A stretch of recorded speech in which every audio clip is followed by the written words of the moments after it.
நம்ம ஆளுங்க தானே நம்மள இவ்ளோ தூரம் சப்போர்ட் பண்ணி கூட்டிட்டு வந்தாங்க. அவங்களுக்கு தெரியாதா அவங்களோட பெஸ்ட் ஹாலிடேஸ் நம்ம கூட தான்னு. GT Holidays, South India's #1 travel brand. Touring talkies ரசிகர்களுக்கு வணக்கம். வாங்க லென்ஸ் நிகழ்ச்சிக்கு போகலாம்.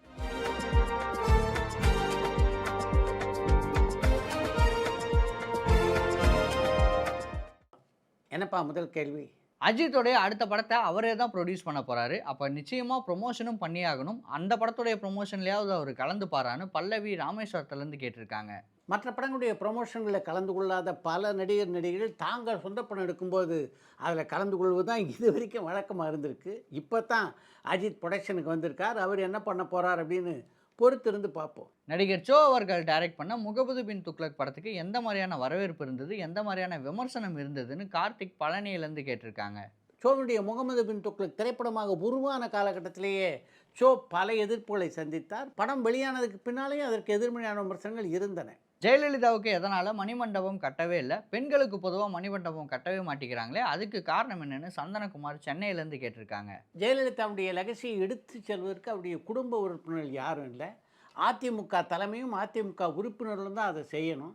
ஆனால் அவங்க அதில் பெரிய ஆர்வம் காட்டுறதா தெரியலையே. அவங்க முயற்சி எடுத்தால் தானே மணிமண்டபம் போன்ற விஷயங்கள்லாம் நடக்கும். இப்போ இருக்க நடிகைகளில் யார் ஆடம்பர வாழ்க்கையை விட்டுட்டு சாதாரண வாழ்க்கையை விரும்பி வாழ்ந்துட்டு இருக்கான்னு கண்ணன் திருநெல்வேலியிலேருந்து கேட்டிருக்காங்க. இன்றைக்கு சினிமாவில் இருக்க எந்த நடிகையும் ஆடம்பர வாழ்க்கையை விட்டு சாதாரண வாழ்க்கையை வாழ்வதாக தெரியல. ரஜினியோடைய சினிமா வாழ்க்கையில் அதிக நாட்கள் படமாக்கப்பட்டது ஜெயிலர் 2 படம் தானா? இன்னுமே அந்த படத்துடைய ஷூட்டிங் முடியலையான்னு ராஜன் பெரம்பூர்லேருந்து கேட்டிருக்காங்க. ரஜினியினுடைய திரைப்பயணத்திலே மிக அதிக நாட்கள் படப்பிடிப்பு நடந்த படம் அப்படின்னு சங்கருடைய இயக்கத்திலே உருவான எந்திரன் படத்தை சொல்லலாம். ஜெயிலர் படத்தை பொறுத்தவரை இப்போ அந்த படத்துடைய படப்பிடிப்புக்காக தான் ரஜினிகாந்த் சென்றிருக்கிறார். இதோடு அந்த படத்துடைய படப்பிடிப்பு முடிஞ்சிடும் அப்படின்னு தான் நினைக்கிறேன். நடிகர் அஜித்துடைய அடுத்த படத்தில் ரெஜினா செகண்டா, சுவாசிகா, கைடுலோகர், ஸ்ரீலேலான்னு நிறைய பேர் நடிக்க போகிறதா தகவல் வருது. அது உண்மையான பரமன் வேலூர்லேருந்து கேட்டிருக்காங்க. அஜித்தினுடைய அடுத்த படத்தை அவர் தான் தயாரிக்க போகிறார் அப்படின்னாலும் இது வரைக்கும் அதை பற்றி அதிகாரப்பூர்வமான தகவலை அஜித் வெளியிடலை. அதை வெளியிடும்போது அந்த படத்தில் யார் யாரெல்லாம் நடிக்கிறாள் என்ற விவரத்தையும் அவர் வெளியிடுவார் அப்படின்னு நினைக்கிறேன். கொஞ்சம் பொறுத்திருப்போம். அருவி, வால்னு 2 நல்ல படங்களை கொடுத்த அருண் இப்போ என்ன பண்ணிட்டு இருக்காரு? சிவகார்த்திகேயன் ப்ரொடக்ஷனில் சூரிய வச்சு ஒரு படம் பண்ணுறதா இருந்தது. அந்த படம் என்னாச்சுன்னு கொழும்பு நகர்லேருந்து அதியன்னு கேட்டிருக்காங்க.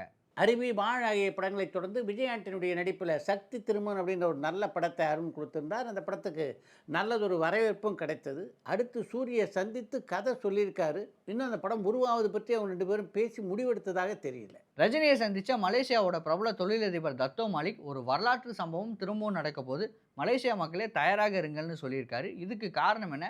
அவங்க 2 பேரும் ஒன்றா ஒரு படம் பண்ண போகிறாங்களான்னு மயூரன் மட்டக்களப்பிலேருந்து கேட்டிருக்காங்க.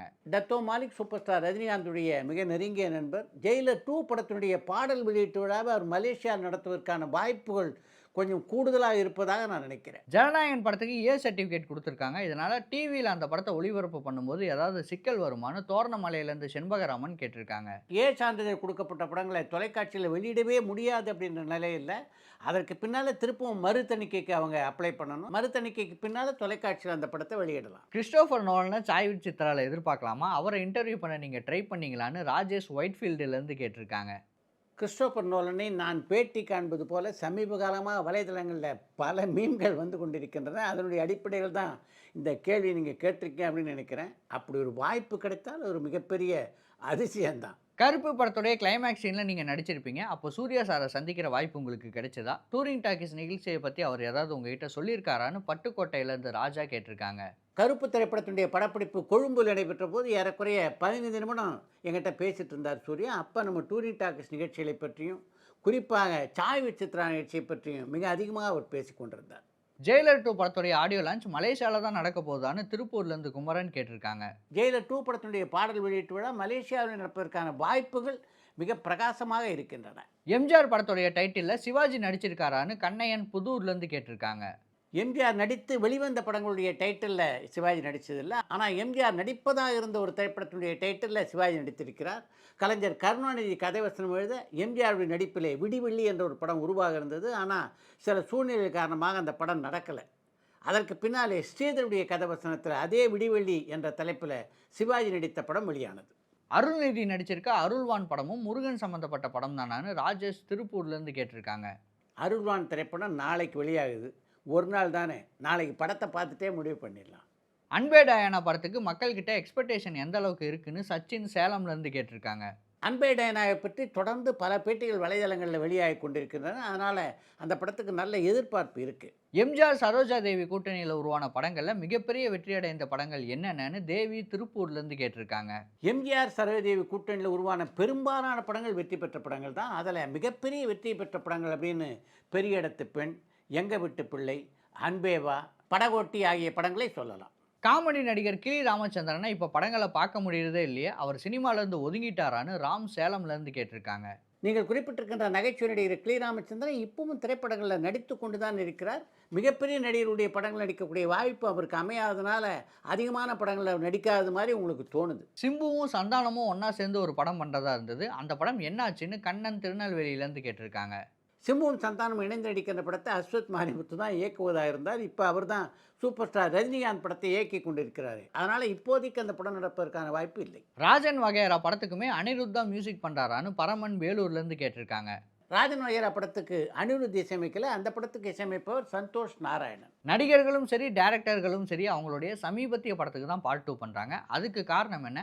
உதாரணமாக எந்திரன், ஜெயிலர் மாதிரியான படங்களுக்கு பார்ட் 2 பண்ணுற ரஜினி எதனால் அவருடைய கிளாசிக் படங்களான முள்ளும் மலரும், ஜானி மாதிரியான படத்துக்கு பண்ண மாட்டேங்கிறாங்கன்னு பல்லவி ராமேஸ்வரத்துலேருந்து கேட்டிருக்காங்க. முள்ளும் மலரும், ஜானி போன்ற படங்களுடைய பார்ட் 2 உருவாக்கணும்னா அந்த படங்களை இயக்கிய மகேந்திரன் வேண்டாமா? அவர் இப்போ நம்மிடம் இல்லாத நிலையில் அந்த படங்கள் எப்படி உருவாகும்? அஜித் படத்தை ப்ரொடியூஸ் பண்ண போகிற ஷாலினி அதில் கேமியோவாக நடிப்பாரான்னு ராஜன் திருப்பூர்லேருந்து கேட்டிருக்காங்க. ஷாலினியை பொறுத்தவரையிலே திரைப்படங்களை நடிக்க வேண்டும் என்ற எண்ணம் அவருக்கு இல்லை. அதனால் சொந்தமாக அவர் தயாரிக்கின்ற படத்திலும் அவர் இடம்பெறுவதற்கான வாய்ப்புகள் இல்லை. விக்ரம் வேதா படத்துக்கு அப்புறம் ஒரு ப்ராப்பரான டபுள் ஹீரோ சப்ஜெக்ட் படம் தமிழில் ரிலீஸ் ஆகவே இல்லையே, அதுக்கு காரணம் என்னன்னு பரமன் வேலூர்லேருந்து கேட்டிருக்காங்க. உங்களுடைய இந்த குறையை தீர்க்கிறதுக்காக இப்போ ஒரு சில இயக்குநர்கள் இரட்டை ஹீரோக்கள் நடிக்கின்ற கதையை எழுதிக்கிட்டு இருக்காங்க.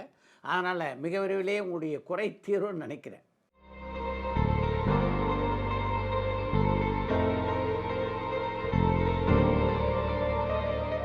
கவிஞர் முத்துலிங்கம் அவர்களை பற்றி சொல்ல முடியுமான்னு கடலாடியிலேருந்து பாலசுப்ரமணியம் கேட்டிருக்காங்க. ஒரு பத்திரிகையாளராக தன்னுடைய பயணத்தை தொடங்கியவர் தான் கவிஞர் முத்துலிங்கம். முரசொலி, அலைவோசை ஆகிய பத்திரிகைகளில் முதல்ல அவர் பணியாற்றி கொண்டிருந்தார். அந்த காலகட்டத்தில் பாலமுருகன் அவருடைய நெருங்கிய நண்பர். பாலமுருகன் அவருக்கு நெருங்கிய நண்பர் அப்படின்றதுனால பி. மாதவனுடைய இயக்கத்தில் உருவான நிலைமை நீ சாட்சி, பட்டிக்காடா பட்டம் ஆகிய படங்களில் பாடல் எழுதுவதற்காக முத்துலிங்கத்தை அவர் அழைத்தார். இவரும் பாட்டெல்லாம் எழுதி கொடுத்தார். ஆனால் அந்த பாடல்கள் இந்த படங்களில் இடம்பெற்றதா என்றால் இல்லை. அப்படிப்பட்ட சூழ்நிலையில் தான் மீண்டும் பொண்ணுக்கு தங்க மனசு அப்படின்ற படத்தில் பாடல் எழுதுவதற்காக முத்துலிங்கத்தை அழைத்தார் பாலமுருகன். ஏற்கனவே தன்னுடைய பாடல்கள்லாம் படத்தில் இடம்பெறாதனால ஒரு விதமான விரக்தியில் இருந்தார் முத்துலிங்கம். அவரை சமாதானப்படுத்தி நீ இந்த படத்துக்கு பாட்டு எழுதுங்க, நிச்சயமாக இந்த படத்தில் இடம்பெறும் என்று சொல்லி தான் அவரை அழைத்து கொண்டு வந்தார் பாலமுருகன். அந்த படத்தில் தான் முதலாக முத்துலிங்கம் எழுதிய பாடல் இடம்பெற்றது. அடுத்து இன்று ஒரு தகவல். நடிகர் எம்.ஆர். ராதாவுக்கு சினிமாவை பற்றி எந்த அளவுக்கு தெளிவு இருந்தது என்பதை எடுத்து சொல்கின்ற ஒரு சம்பவத்தை தான் இன்றைக்கு இந்த நிகழ்ச்சியிலே உங்களோடு நான் பகிர்ந்து கொள்ள இருக்கிறேன். இரத்த கண்ணீர் திரைப்படத்தில் எம்.ஆர். ராதாவோடு இணைந்து நடித்தவர் சந்திரபாபு. அந்த படத்தினுடைய கதைப்படி ஒரு காலகட்டத்தில் எம்.ஆர். ராதாவுக்கு குஷ்டரோகம் வந்திருப்பது அவருக்கு தெரியும். அந்த செய்தி தெரிஞ்சவுடனே அதிர்ச்சி அவருடைய முகத்திலே வெளிப்படுத்த வேண்டும். இதைத்தான் அந்த படத்தினுடைய இயக்குனர் எதிர்பார்த்தார். இந்த காட்சியை சந்திரபாபு மாடியில் இருக்கிற மாதிரி அவங்க படமாக்கிட்டு இருந்தாங்க. எம்.ஆர். ராதாவுக்கு குஷ்டரோகம் வந்திருக்கு அப்படின்னு தெரிஞ்ச உடனே அந்த அதிர்ச்சியை முகத்தில் காட்டியதோடு நிற்காம மேலேருந்து அப்படியே கீழே குதித்தார் சந்திரபாபு. அப்படி அவர் செய்வார் அப்படின்னு யாரும் எதிர்பார்க்காதனால அந்த படத்தினுடைய ஒளிப்பதிவாளர் அதை சரியாக படம் பிடிக்கல. என்ன இப்படி தடால்னு குதிச்சிட்டிங்க, சொல்லிட்டு செஞ்சுருந்தீங்கன்னா நான் அழகாக படம் பிடிச்சிருப்பேனே என்று அந்த ஒளிப்பதிவாளர் சொன்ன போது, அதனால் என்ன ஒரு தடவைக்கு 10 தடவை வேணாலும் நான் குதிக்க தயாராக இருக்கேன், நீங்கள் தயாராக இருங்க என்று சொல்லிவிட்டு மீண்டும் குதித்தார் சந்திரபாபு. அப்படி அவர் குதித்து நடித்த போது எம்.ஆர். ராதா செட்டுக்குள்ளே வந்தார். வந்தவர் சந்திரபாபுவை அழைத்தார். தம்பி, சினிமாங்கிறது இருக்கிறது மாதிரியான ஆனால் இல்லாத ஒரு உலகம். சினிமா ஒரு பொய், ஆனால் அந்த பொய் மூலமாக உண்மை சொல்கிறோம் அப்படின்றது தான் தமாஷ். சினிமா உலகத்தில் எல்லாமே மாதிரி தான். சிரிக்கிற மாதிரி, அழுகிற மாதிரி, விழுகிற மாதிரி, எழுகிற மாதிரி, சாகிற மாதிரி, எல்லாத்தையும் மாதிரி தான் செய்யணும். இந்த படத்தில் நான் குஷ்டரோகியாக நடிக்கிறேன், அதுக்காக நிஜமாகவே நான் குஷ்டரோகியாக ஆக முடியுமா? கீழே வேறு மாதிரி நடிக்கணுமே தவிர விழக்கூடாது. மீண்டும் உனக்கு அடிபட்டால் உன் வாழ்க்கையை யார் பார்ப்பாங்க? கை கால் நல்லா இருந்தால் தான் சினிமாவில் தொடர்ந்து நடிக்க முடியும். அதனால் உன்னுடைய ஹெல்த்தில் நீ தான் கவனம் செலுத்தணும். என்று சந்திரபாபுக்கு அறிவுரை சொன்னார் எம்.ஆர். ராதா. நடிகர்களை பொறுத்தவரையிலே காட்சி சிறப்பாக அமையணும் அப்படின்றதுக்காக அவங்க ஆர்வமாக நடிக்கலாம். ஆனால் அதற்கும் ஒரு எல்லையை வகுத்து கொள்ள வேண்டும் என்பதில் எவ்வளவு தெளிவாக எம்.ஆர். ராதா இருந்திருக்கார் பாருங்க.